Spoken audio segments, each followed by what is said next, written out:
Assalamualaikum warahmatullahi wabarakatuh.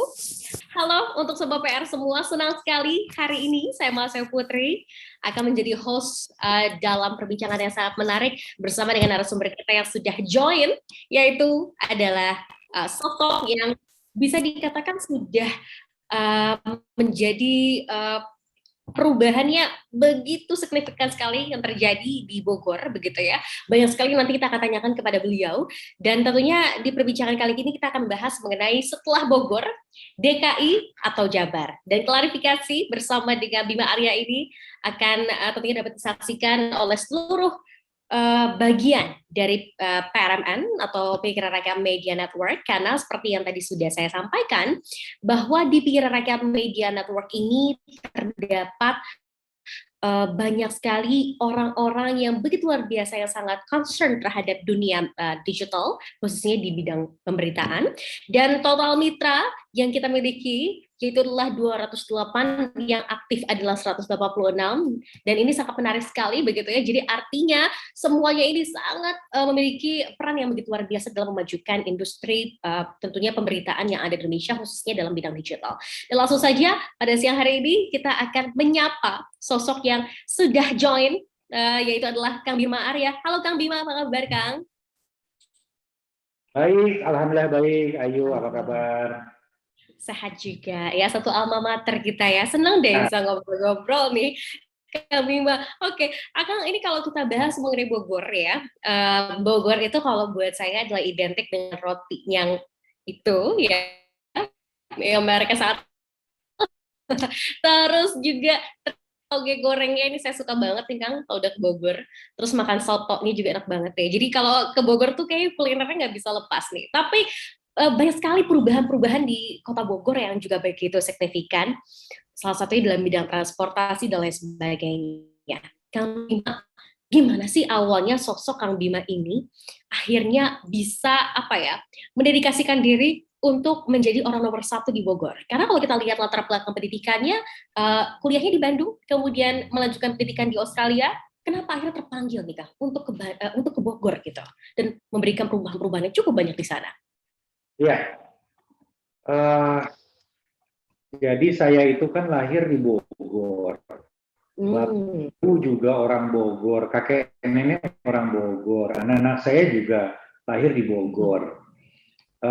Pada suatu saat ketika saya jadi pengamat, saya berpikir waktu itu, saya ini kemana-mana bicara, kemana-mana ngamen, kemana-mana bicara hal-hal yang memotivasi orang, memberikan dorongan untuk hal-hal yang baik gitu. Keliling Indonesia bahkan ya, ke luar negeri. Tapi pada satu titik saya mikir, nah terus yang udah saya buat untuk kota kelahiran saya apa? Gitu loh. Saya langsung merasa jadi orang itu kok hanya ngomong doang gitu ya. Saat itulah saya berpikir ada saatnya berjuang dengan hati untuk mendoakan, ada saatnya berjuang dengan lisan untuk suatu Tuhan, tapi ada saatnya juga berjuang dengan tangan. Nah, masa-masa dengan hati udah lewat. Masa-masa berjuang dengan lisan, ya masa-masa ketika jadi pengamat atau komentator. Tetapi rasanya nggak cukup hanya dengan lisan saja, perlu dengan tangan. Nah, di titik itulah saya lihat kota kelahiran yang sangat saya cintai, kok jadi tambah macet, kok jadi tambah kotor, kok jadi tambah semrawut, kok jadi kota sejuta angkot, bukan lagi kota sejuta taman. Nah, di saat itulah saya minta izin kepada ibu saya, sekarang sudah almarhum, untuk maju bertarung di Pilkada Kota Bogor di tahun 2013 waktu itu. Oke, jadi panggilan hati ya, dengan kota kelahiran, karena nyaah pisan gitu ya. Kang Bima akhirnya ingin seizin orang tua, seizin dari sang ibunda tercinta almarhumah, akhirnya maju melangkah sebagai Bogor nomor satu. Tapi menarik tadi Kang Arya katakan, ini Kang Bima kalau bicara mengenai Bogor ya, sejuta angkot ya, ini menarik sekali karena Bogor akhirnya berhasil melakukan penataan khususnya dalam bidang transportasi, dan juga seperti yang kita ketahui kalau dulu identik dengan sejuta angkot, sekarang sudah mulai penggunaannya adalah menggunakan bus, kalau tidak salah, betul ya Kang? Bagaimana sebetulnya Kang Bima sendiri berupaya untuk merubah sistem transportasi yang ada di Kota Bogor ini nggak mudah. Berpuluh-puluh tahun mungkin masyarakat terbiasa menggunakan angkot. Bagaimana awalnya, Kang? Sampai dengan akhirnya semuanya sistemnya berubah menjadi lebih baik dengan penggunaan bus. Saya balik nanya ke Ayu ya. Ya. Kalau angkot bikin macet, Mhm. kira-kira Mhm. apa yang salah dari angkot itu? Saya tanya dulu balik. Kira-kira menurut kamu apa yang salah dengan angkot itu? Kenapa angkot bikin macet? Oke, karena suka ngetem, karena suka berhenti sembarangan, bener nggak, Kak? Itu dia, pintar. Oke. Angkot Pengalaman ya? angkot itu kalau berhenti, hanya Tuhan dan supir yang tahu. Betul, betul. Yang lain nggak tahu kapan dia mau berhenti. Dia akan berhenti setiap saat, berapa lamanya terserah dia. Kenapa? Karena dia ngejar restoran. Kenapa dia ngejar restoran? Karena dia tidak digaji. Gitu. Karena tidak gaji tetap. Karena tidak ada gaji tetap. Gajinya tergantung jumlah penumpang kan. Nah, jadi supaya angkot itu bisa kita atur, artinya angkot itu harus ada badan hukumnya. Nah, kalau sebelum tahun 2014, angkot itu dimiliki pribadi-pribadi aja. Ada satu juragan angkot punya 100, ada satu juragan angkot punya 50. Nah, kemudian kita jadi badan hukum. Sehingga kita bisa lebih mudah mengaturnya. Itu poin pertama yang sangat penting. Ada mungkin sekitar 2 tahun lah, ya. Dan jadi tahun 2016 kita berhasil menata ribuan angkot itu menjadi sekitar 15 badan hukum. Itu langkah pertama yang sangat signifikan. Langkah kedua, kemudian kita buat planningnya. Jadi kita tata rute-rute angkot di Bogor itu menjadi beberapa koridor. Kemudian kita rencanakan konsep konversi. Angkot ini bertahap akan digantikan menjadi bis. 3 angkot menjadi 1 bis, kira-kira begitu. Nah, kemudian yang terjadi adalah 15 badan hukum itu kita tawarkan kalau masih mau beroperasi di tengah kota, silakan konversi jadi bis. 3 angkot ditukar jadi bis. Uangnya dari mana? Ya silakan cari dana untuk membeli bisnya, tapi untuk operasionalnya nanti didanai oleh pemerintah. Jadi supirnya digaji tadi, ya. Supirnya digaji, kemudian bahan bakarnya juga disubsidi. Nah, mereka tinggal cari uang untuk beli bisnya, gitu kira-kira. Artinya apa? Nah, kemudian maulah ada operatornya. Akhirnya ada sekitar 147 angkot itu digantikan oleh sekian puluh bis, gitu ya. Nah, uangnya dari pemerintah, kerjasama antara pemerintah kota dengan pemerintah pusat. Jadi supirnya digaji sekitar 47 bis ini. Dan mereka nggak boleh berhenti sembarangan. Begitu berhenti sembarangan, mereka akan didenda, Ayu. Mereka akan didenda dan akan berkurang nanti subsidinya, kira-kira begitu. Jadi semakin mereka taat aturan, semakin mereka disiplin, ada yang kotor lagi di dalam bis, mereka akan didenda. Didenda itu mempengaruhi subsidi. Jadi ini sistemnya. Nah, sekarang sudah ada sekitar 47 bis, menggantikan sekitar 147 angkot tadi. Nah, secara bertahap akan ditambah sehingga targetnya di 2024 angkot di pusat kota Bogor sudah tidak ada. Kira-kira begitu.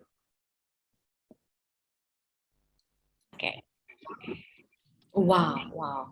Ini artinya pemerintah betul-betul memikirkan sebetulnya akar permasalahan dari angkot ini apa saja. Tadi mulai dari tidak digaji dan lain sebagainya, begitu ya. Sehingga kesemerawatan ini dicoba dicari apa sih akar permasalahan dari Kang Arya, Bima Arya berhasil untuk menyelesaikan itu. Tapi Kang, kalau Mas saya ingin tanya nih sama Akang ya, Bogor yang pertama kali Akang hadapi dengan Bogor saat ini, apa saja perubahan-perubahan yang bisa dikatakan sudah Kang berupaya untuk melakukan perubahan-perubahan inovasinya gitu. Bogor kemarin dan hingga Bogor hari ini. Yang paling utama itu Ayu, ikhtiar kita itu bagaimana warga dimudahkan. Itu aja yang paling simpel. Birokrasi itu harus melayani. Birokrasi itu nggak boleh menyusahkan warga.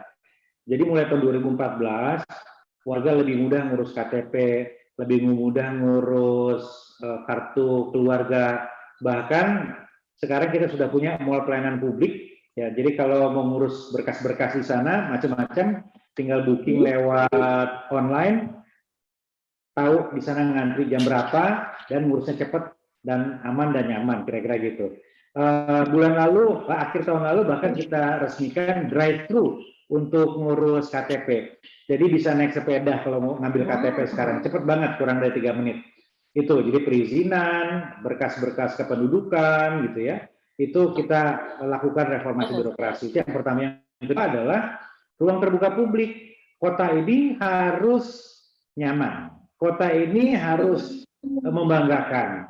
Jadi mulailah ditata dari tahun 2014, taman-taman kota, jalur pedestrian, supaya warga itu nyaman untuk jalan-jalan di kotanya dan nggak terlalu banyak menghabiskan waktu dan menghabiskan uang di mall. Kita ingin warga Bogor menikmati udara kota Bogor. Jadi langkah yang kedua adalah memperbaiki ruang terbuka publik, Ayu ya. Itu. Dan yang ketiga, kita juga membenahi tempat-tempat yang selama ini menjadi titik kesemrautan. Ada daerah otista yang selama ini kotor, ya, bau pesing, macet, gitu. Surya Kencana, kemudian Taman Topi. Nah, itu kita bersihkan, kita rapikan, karena kalau di tengah kota di etalasenya aja semraut, apalagi di pinggirnya, gitu. Jadi itu langkah-langkah kita yang kita lakukan, dan terus bertahap sampai nanti di ujung masa jabatan itu akan kita tuntaskan. Jadi tadi ya, reformasi birokrasinya yang berupaya untuk dirubah, memberikan kenyamanan, kecepatan bagi masyarakat, bahkan sampai ada drive-thru loh di Bogor ya. Jadi restoran fast food juga nggak mau kalah nih kita nih. Kita juga bikin nih ya seperti restoran fast food, cepet nih pelayanannya gitu ya, bahkan bisa drive-thru. Tapi yang menariknya, Kang Bima, hari ini juga banyak rekan-rekan dari Pikiran Rakyat Media Network yang juga akan join dan ingin bertanya nih sama akan. Kita coba panggilkan yang pertama ada Ricky dari media Jabodetabek. Halo Mas Ricky. Halo Mbak. Halo Mas Ricky. Mas Ricky mungkin boleh pertanyaannya apa yang ingin ditanyakan nih untuk Kang Bima Arya. Kalau Jabodetabek saya yakin udah hafal nih permasalahan yang ada di sana ya. Oke, silakan. Oke, selamat siang. Assalamualaikum warahmatullahi wabarakatuh. Waalaikumsalam. Semoga Waalaikumsalam. semua ya, Pak Arya, Pak Bima. Perkenalkan Pak, saya Ricky dari mediajabodetabek.com. Ada satu pertanyaan yang mungkin ingin diketahui juga oleh teman-teman di sini. Pertanyaan saya itu simpel Pak. Jadi bagaimana menyikapi isu pemekaran wilayah Bogor yang sudah bergulir sejak lama? Kemudian dan rencana tata ruangnya termasuk pemindahan pusat pemerintahnya bagaimana? Itu aja sih Pak. Terima kasih Pak. Wassalamualaikum warahmatullahi wabarakatuh. Waalaikumsalam. Terima kasih Mas Ricky. Ya. Tanya nih ke Kang Bima Arya. Akan mau langsung menjawab kan pertanyaan dari Mas Ricky dari media Jabodetabek terkait dengan pemekaran wilayah Bogor. Ya. Jadi kota Bogor itu seperti kota Vatikan, ya. Jadi atau seperti telur ceplok. Kota Bogor itu kuning-kuningnya, putih-putihnya itu Kabupaten Bogor, dikelilingi berbatasan dengan Kabupaten Bogor, Sukabumi, dan juga Jakarta dan Depok begitu.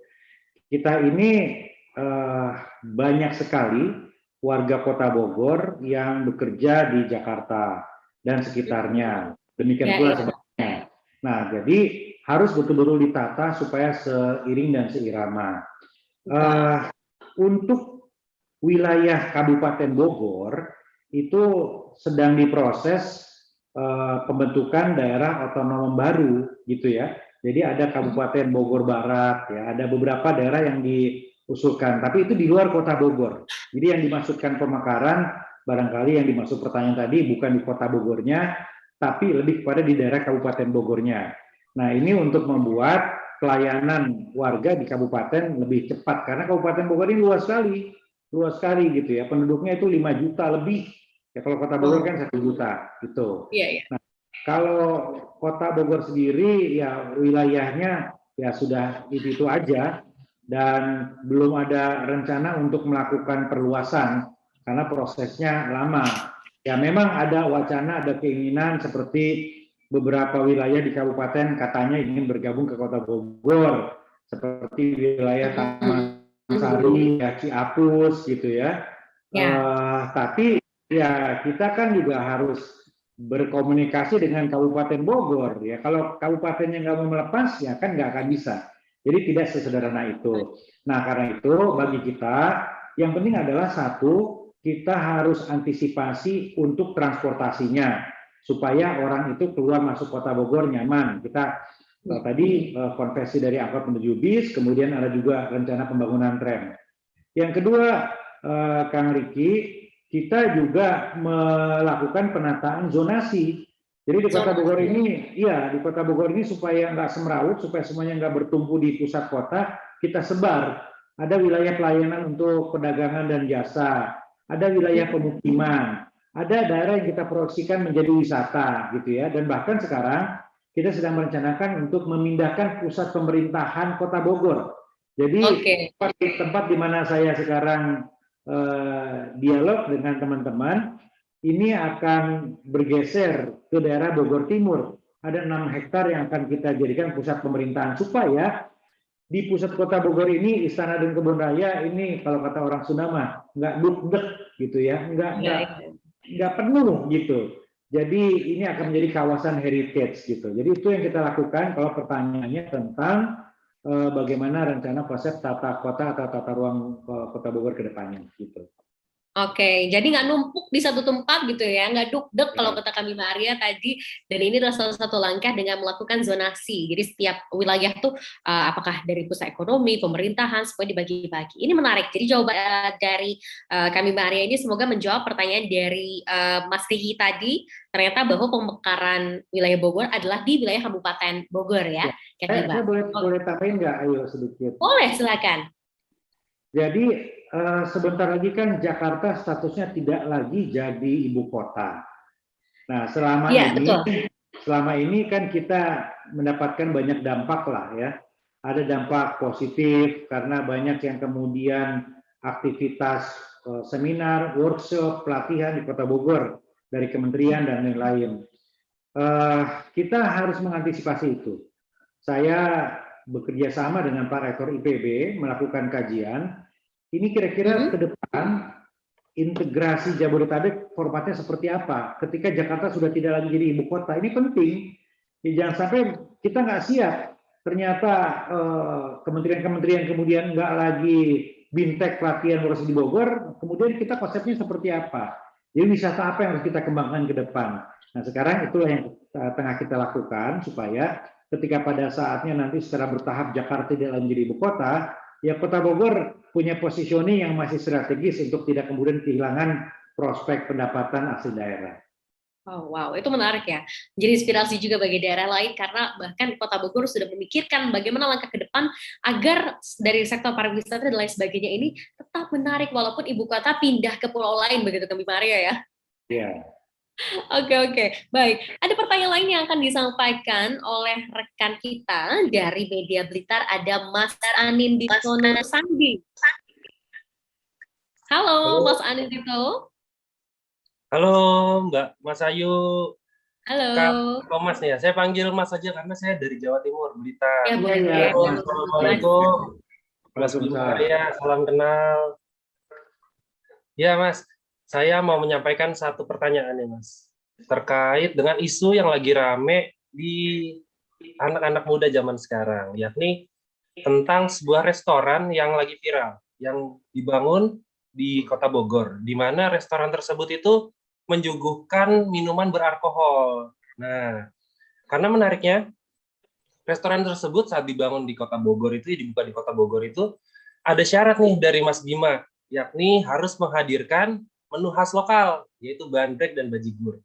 Nah, yang jadi pertanyaannya begini, apakah itu salah satu upaya Mas Bima nih buat menjadikan Kota Bogor itu tetap mengusung kearifan lokal, atau bagaimana itu, Mas? Boleh dijawab. Terima kasih banyak, Mas Bima. Salam sehat selalu. Assalamualaikum warahmatullahi wabarakatuh.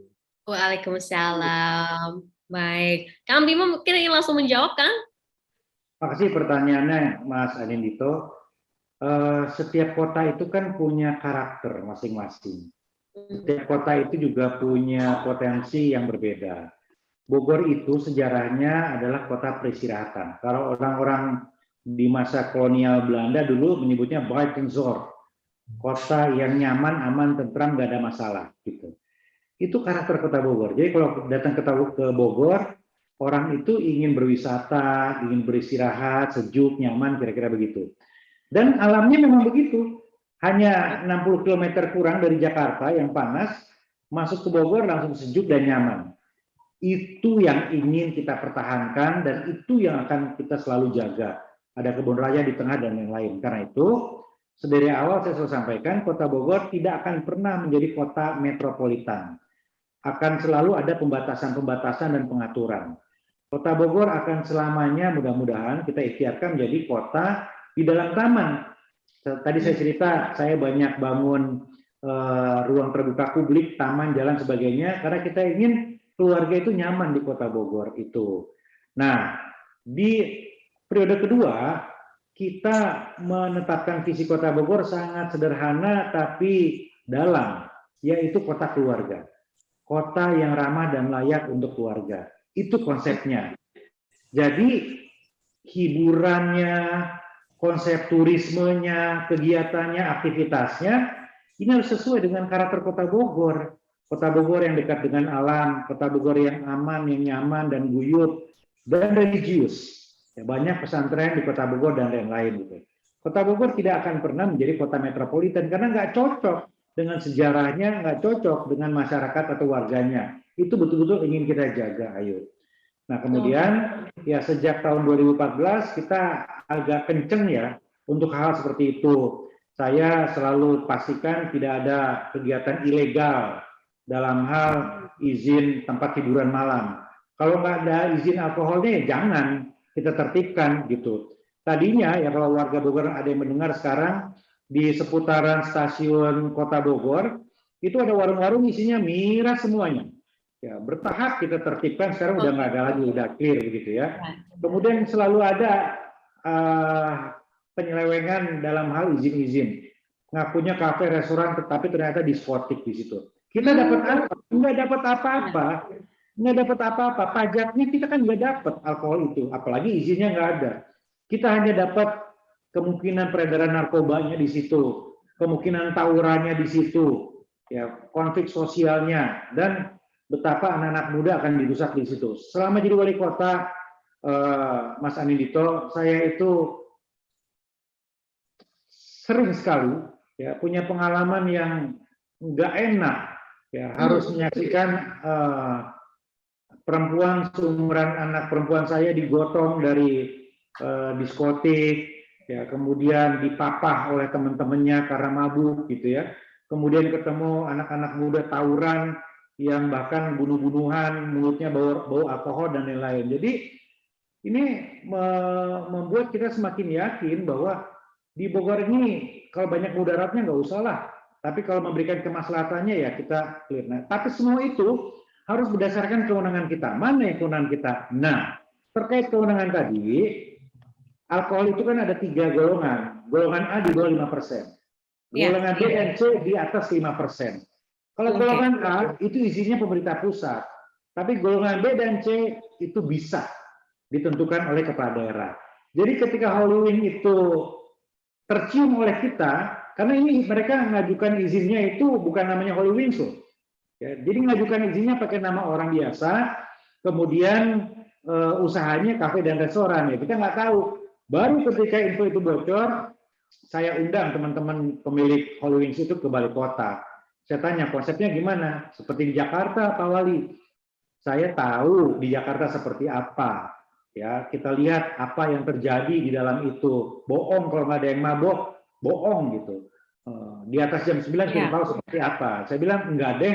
Kalau kalian mau buat seperti di Bogor, enggak usah. Nah, saya nggak akan kasih izin. Kalau mau di Bogor, silakan. Bogor terbuka untuk investasi, apalagi lokasi yang kalian pilih itu premium di Jalan Pajajaran, yang sekarang berkembang besar untuk kuliner. Nah, boleh Betul. buka, tapi sesuaikan dengan konsep Kota Bogor. Nggak boleh jual alkohol di atas 5% gitu. Nah, kemudian saya tambahkan lagi, ya kalau bisa kalian apresiasilah ada kearifan lokal. Saya itu penikmat, penggemar, pecinta bajigur, bandrek susu gitu. Bisa nggak itu dijual supaya ada kekhasannya gitu kira-kira. Mereka menyanggupi. Jadi kemudian mereka buka dengan konsep yang tidak sama seperti kota lain, nggak ada DJ-nya, saya nggak mau ada DJ-nya di situ, saya nggak mau juga di atas 5%, dan saya mau ada local flavor di situ, ya bandrek, bajigur tadi. Nah, banyak yang sekarang protes, Pak Oli kok masih ada alkoholnya 0,5%? Saya bilang itu bukan kewenangan wali kota, itu ada undang-undangnya, ada peraturan menterinya, itu izinnya langsung ke pusat. Yang menjadi kewenangan wali kota apa? Golongan B dan C tadi. Nah, kira-kira begitu penjelasannya, Mas Anindito. Oke, Mas Anindito, bagaimana, sudah cukup jawabannya dari kami, Mbak Arya? Siap, cukup. Terima kasih banyak Mas Bima Arya. Semoga sehat selalu. Terima kasih. Terima kasih banyak Mas Anindito Nursandi dari Media Blitar. Jadi untuk bagaimana upaya pemerintah Kota Bogor dalam mempertahankan kearifan lokal, tadi salah satunya ya, terbuka dengan investasi, tapi Kota Bogor juga punya mungkin purpose, punya tujuannya juga, punya apa ya? Gimana? Saya boleh tambahin sedikit mungkin. Boleh banget dong, Kang. Kota-kota yang maju peradabannya adalah kota-kota yang berkarakter. Iya. Saya tidak ingin Kota Bogor tumbuh menjadi kota yang tidak berkarakter. Wow. Lautan PKL, lautan ruko, lautan kafe gelap dan lain sebagainya, itu kota yang tidak berkarakter. Tumbuh menjadi nggak jelas. Nah, kita ingin kota ini berkarakter dan memberikan manfaat begitu. Ya. UMKM Bogor kita kasih panggung di mal-mal supaya orang tahu kalau ke Kota Bogor beda dengan yang lain karena ada suasana yang berbeda, itu namanya kota yang berkarakter. Jadi isu Holy Wings tadi, isu pelarangan atau pembatasan minuman alkohol sebetulnya bagian dari ikhtiar besar kita untuk menjadikan kota yang sangat kita cintai, Kota Bogor ini menjadi kota yang berkarakter. Itu, ayo.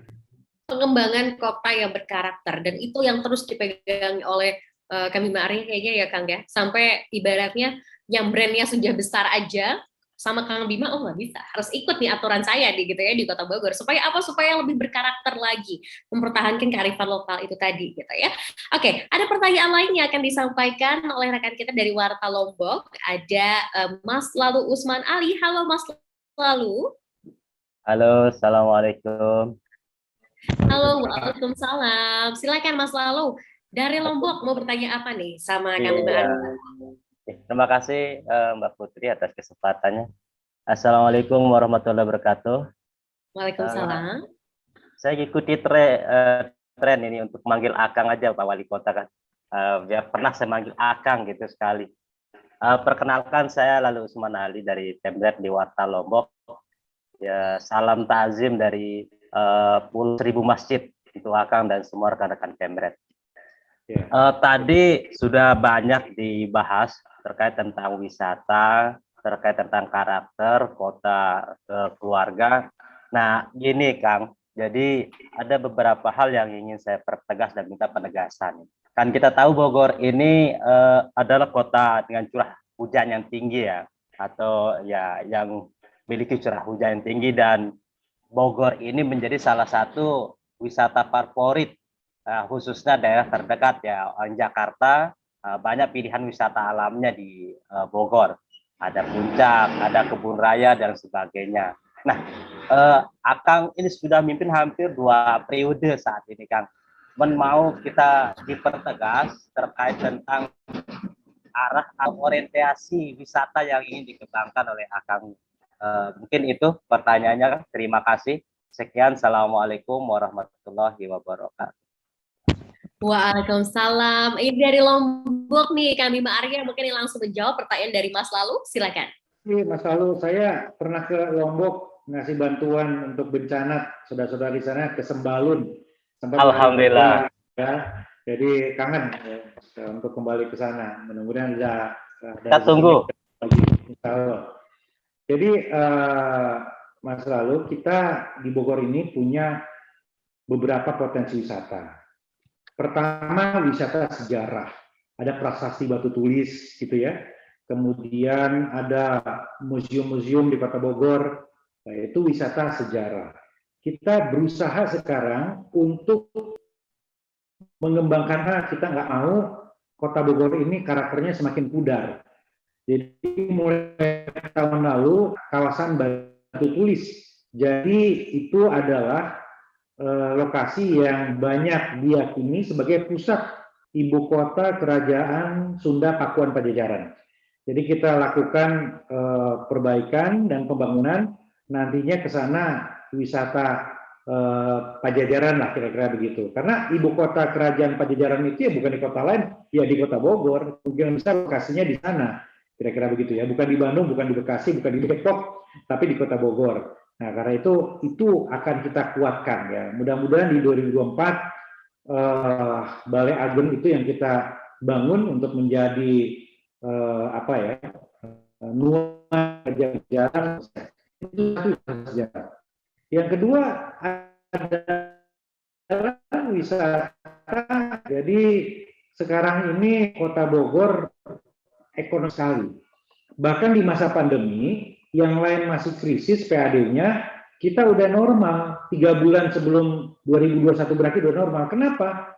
Karena bahkan banyak kafe atau restoran yang buka karena kedekatan kita dengan Jakarta. Nah, ini kita dorong betul, kita percepat, permudah izinnya, kita perbaiki infrastrukturnya. Nah, kita lakukan konsep-konsep yang terintegrasi. Jadi sepanjang Jalan Pajajaran, kemudian ada BMC dan sekitarnya, Panduraya, R3, ini berkembang. Ini bagi kita ini cuan, ya. Bagi kita ini rezeki gitu ya. Supaya orang Jakarta ya ke Bogor ya ke situ, surga kuliner. Nggak usah jauh-jauh ke Bandung, ke Bogor aja. Gitu. Tinggal kita rapikan infrastrukturnya. Ke situ harus bisa naik bis, misalnya. Ke situ harus bisa jalan gitu ya.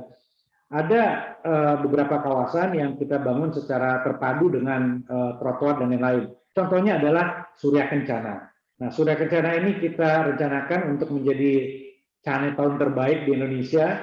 Ini sudah beberapa kali tahap terus berlanjut. Ini juga wisata unggulan kita, wisata kuliner plus ada juga wisata sejarahnya di situ yang tidak ada di kota lain yang di pusat kota. Yang berikutnya masa lalu adalah konsep sport tourism. Makanya kita bangun jogging track ya, kita bangun jalur-jalur sepeda. Jadi orang dari luar kota silakan datang ke Bogor, bisa parkir di mana saja, kemudian nyambung lari atau naik sepeda. Bisa sekeliling Istana Kebun Raya 4,3 kilo, bisa di Jalan Pajajaran, bisa di Jalan Juanda. Ya, tahun ini kita sedang bangun satu kawasan jogging track terpadu dikeliling oleh pusat kuliner di daerah Pajajaran begitu. Jadi orang Jakarta kalau ke Bogor ingin lari dengan sensasi yang berbeda, ya di situ gitu ya. Nah, ini konsepnya adalah sport tourism. Jadi orang yang ke Bogor mau olahraga sekaligus wisata kuliner. Yang terakhir Mas lalu adalah kampung tematik. Ini adalah strategi kita untuk menjemput peluang pasca pandemi. Ketika orang lebih suka kegiatan outdoor. Jadi kita buka ada kampung tematik di Ciharasas di Mulia Harja. Saya sering menyebut itu surga yang tersisa. Beberapa hektar yang kita lakukan beberapa sentuhan sehingga memiliki cita rasa seperti Ubud. Jadi Bogor Selatan ini Ubudnya Bogor lah kira-kira gitu ya. Itu kampung tematik. Ada kampung tematik di Kampung Labirin di dekat Surya Kencana di Babakan Pasar. Ada kampung tematik kampung batik di Cibuluh gitu. Nah, jadi silakan kalau ke Bogor memiliki banyak opsi. Mau wisata sejarah, mau wisata kuliner, mau olahraga, mau lari, mau naik sepeda, mau ke kampung tematik, itu opsi-opsinya. Nah, ini untuk menjemput peluang-peluang yang tercipta setelah pandemi berakhir insya Allah. Dan berdasarkan hitung-hitungan kita, pendapatan asli daerah kita akan terus melonjak dari sini. Ini kalau lama-lama kan pajak bumi dan bangunan mungkin akan jenuh. Lama-lama juga misalnya kegiatan orang di hotel ya untuk seminar akan berkurang karena Jakarta sudah tidak lagi menjadi ibu kota. Tetapi yang namanya wisata, yang namanya kuliner, yang namanya hobi makan itu terus akan selamanya. Nah, kita akan memiliki di situ. Disinilah masa depan Kota Bogor yang terus kita kembangkan. Begitu Mas. Oke, baik. Semoga pertanyaan dari Mas Lalu, dari Lombok ya, sudah terjawabkan oleh Kang Bima Arya. Jadi bicara mengenai potensi wisata, apalagi memang kita tahu ya, Kota Bogor ini dekat dengan Jakarta dan ada rencana bahwa pemindahan ibu kota juga nantinya akan dipindahkan ke Kalimantan, begitu. Artinya banyak segudang langkah yang akan dilakukan oleh Kota Bogor, tampaknya Kang Bima ya, untuk bisa terus memajukan dan mengasah potensi-potensi wisata yang ada di sana. Oke, pertanyaan lain akan disampaikan ini Kang Bima oleh rekan kita dari PRFM. Ada Kang Rifki Abdul. Halo Kang Rifki. Ya, halo.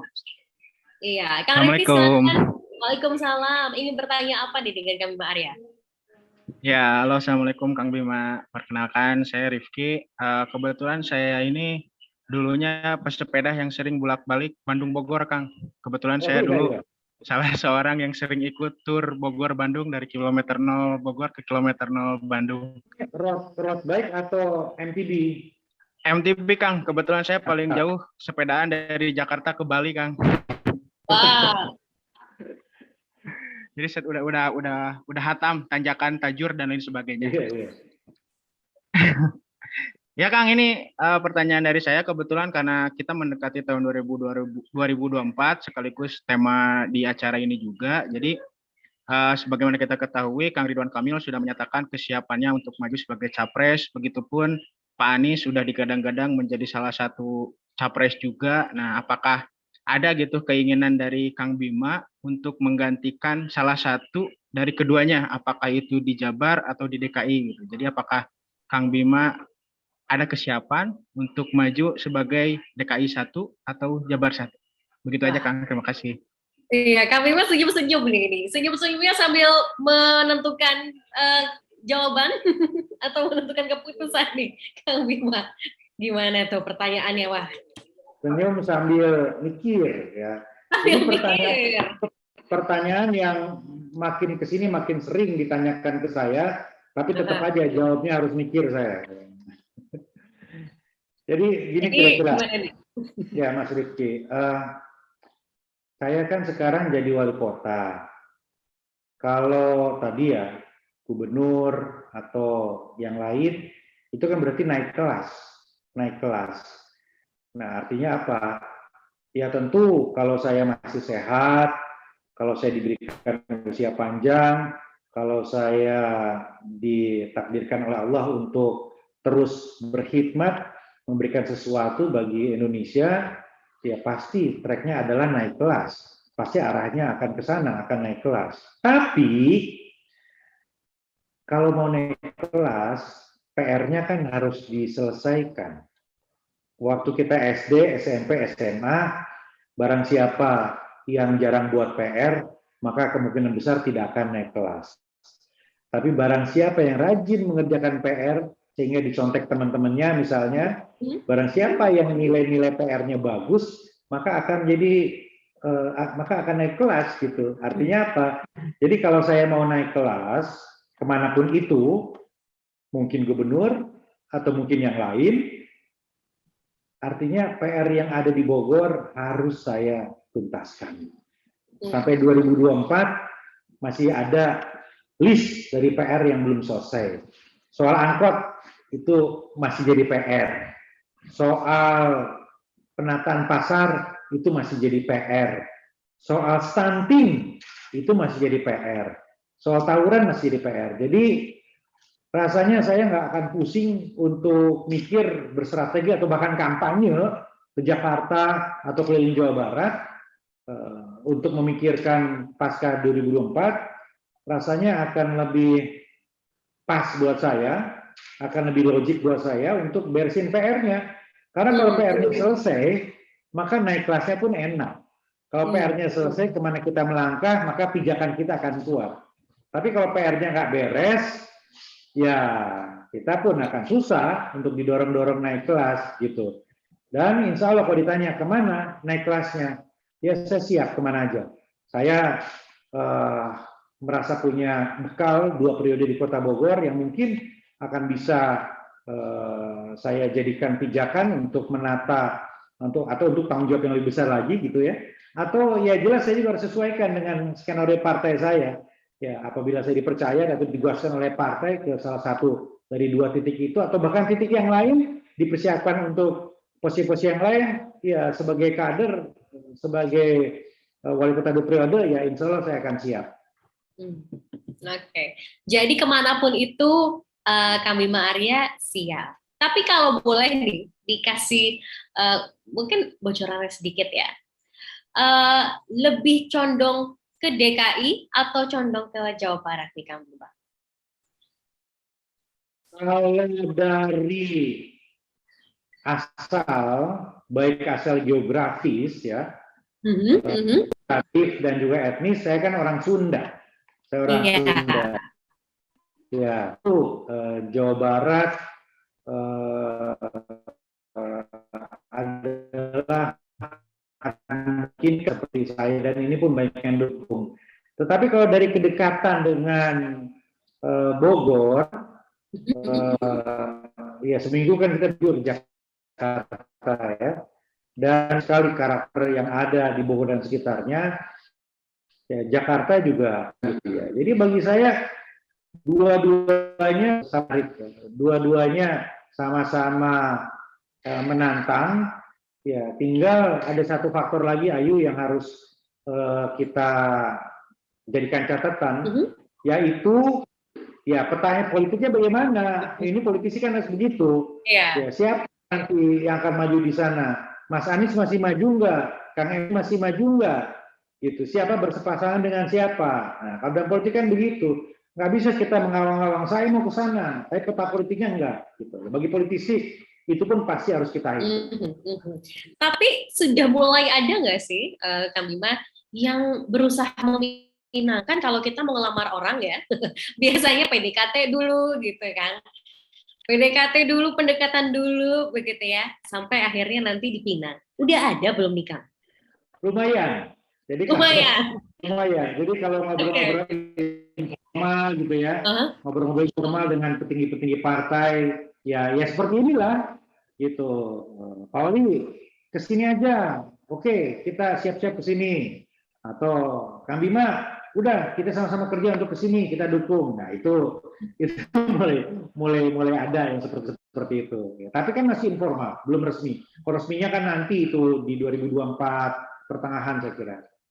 2024 pertengahan. Tapi Kang Bima, kalau Akang tadi bilang panggilan hatinya sebagai wargi Jawa Barat gitu ya, sebagai orang Sunda gitu. Apa yang menurut Kang Bima Jawa Barat ini bisa terus dikembangkan ke depannya? Apa yang menurut Akang berupaya nanti ke depannya kalau ya nanti terpilih atau ada yang meminang? Apa sebetulnya yang membuat Akang tampaknya Jawa Barat ini bisa menjadi yang kedua bagi Bogor? Bogor karena Akang lahir di sana, Jawa Barat ini kan tanah kita gitu. Apa nih menurut Akang? Jawa Barat itu alamnya dahsyat. Kan alamnya dahsyat. Tuhan itu menciptakan alam parahyangan ketika sedang tersenyum. Jadi indah sekali di mana-mana. Dari Pangandaran, Priangan gitu ya, Pelabuhan Ratu, itu penuh dengan titik-titik yang luar biasa kalau kita garap secara maksimal.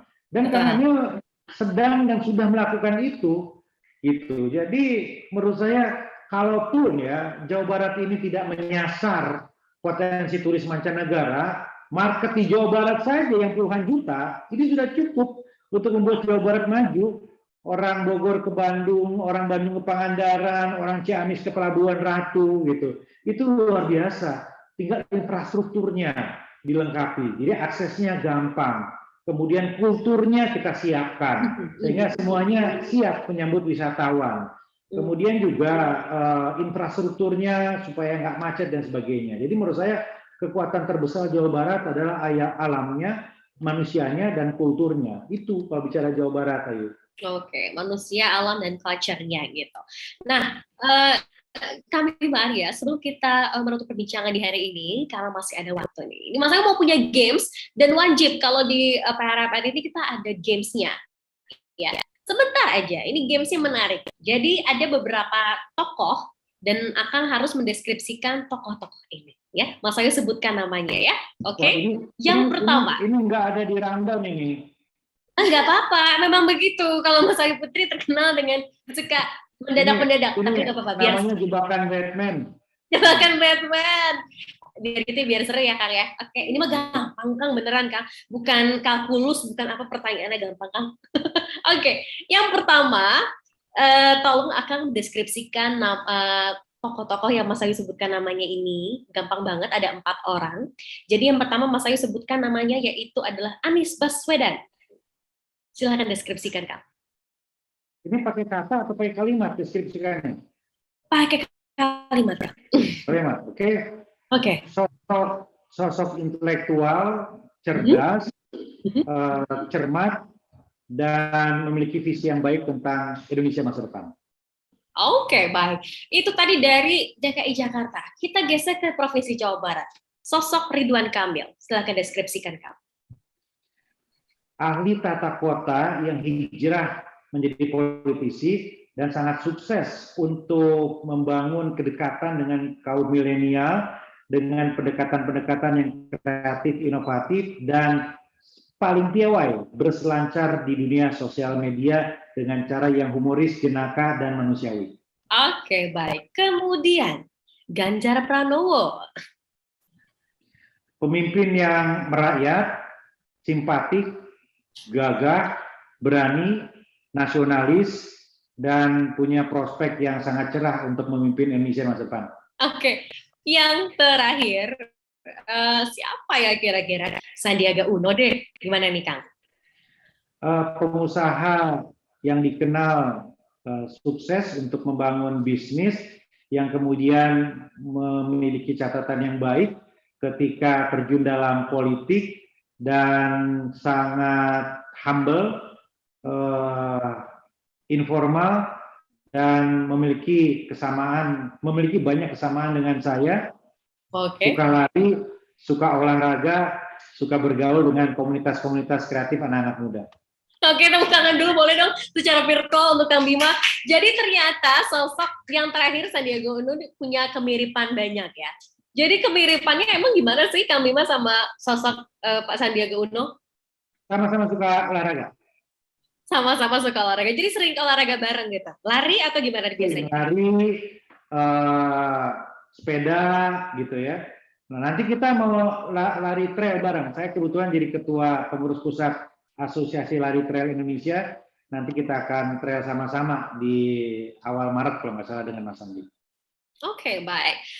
Menutup perbincangan kita pada hari ini, Kang Bima, kalau tadi saya dengar, Kang Bima Arya ini usianya masih sangat muda ya, bisa dibilang. Ini usia yang sangat muda. Ya, kamu muda dong. Muda dari mana? Umur saya udah hampir 50. Sangat muda dari mana? Muda dong.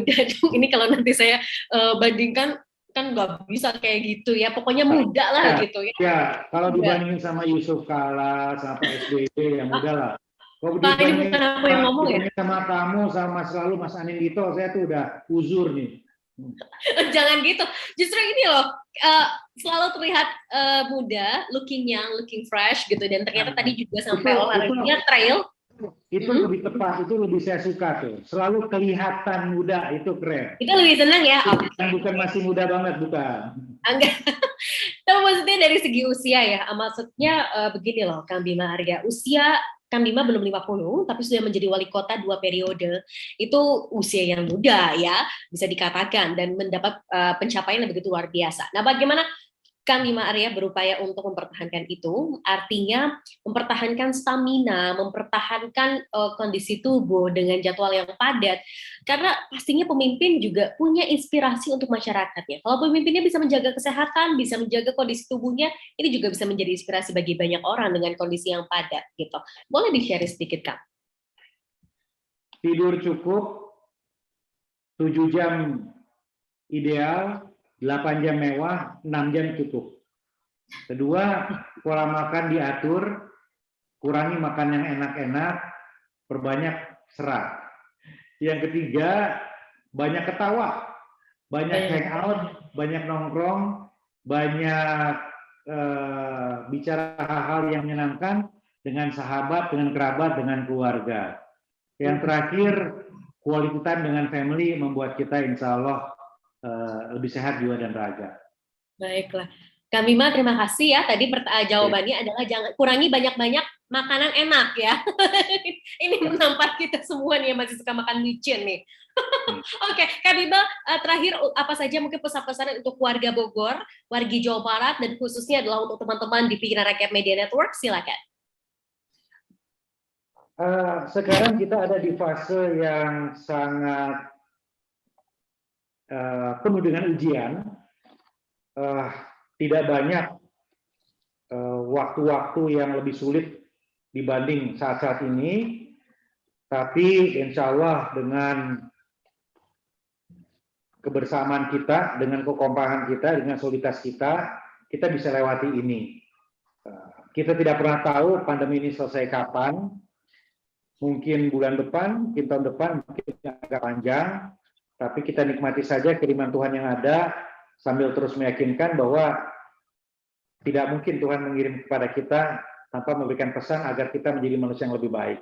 Ya, mudah-mudahan pandemi ini menjadikan kita semua lebih baik, lebih akrab, lebih guyup, lebih solid, lebih bersatu, dan hanya dengan bersatu, dengan guyup ini, masa depan bisa kita jemput bersama-sama dengan lebih cerah. Bukan saja untuk Bogor, bukan saja untuk Jawa Barat, bukan saja untuk Jakarta, tapi insya Allah kita menuju Indonesia yang jaya dan membanggakan. Oke, baik. Terima kasih banyak untuk Kang Bima Arya. Kita juga ucapkan untuk Kang Bima, ini ada permohonan maaf dari CEO kami, Bapak Agus Sulistriono yang berhalangan hadir, tapi titip salam untuk Kang Bima, katanya. Kang Bima, terima kasih banyak sudah menyempatkan waktunya di agenda yang sangat padat sekali di hari Jumat ini. Kita paham betul. Terima kasih banyak Kang Bima, dan juga terima kasih untuk seluruh participants. Sampai berjumpa lagi di klarifikasi PRMN dengan tema dan topik selanjutnya. Kang Bima, silahkan melanjutkan aktivitas kembali. Hatur nuhun, sampai jumpa di Jabar 1 ya, Kang. Amin, amin. Oke, baik. Sampai jumpa teman-teman. Sampai jumpa. Wassalamualaikum warahmatullahi wabarakatuh.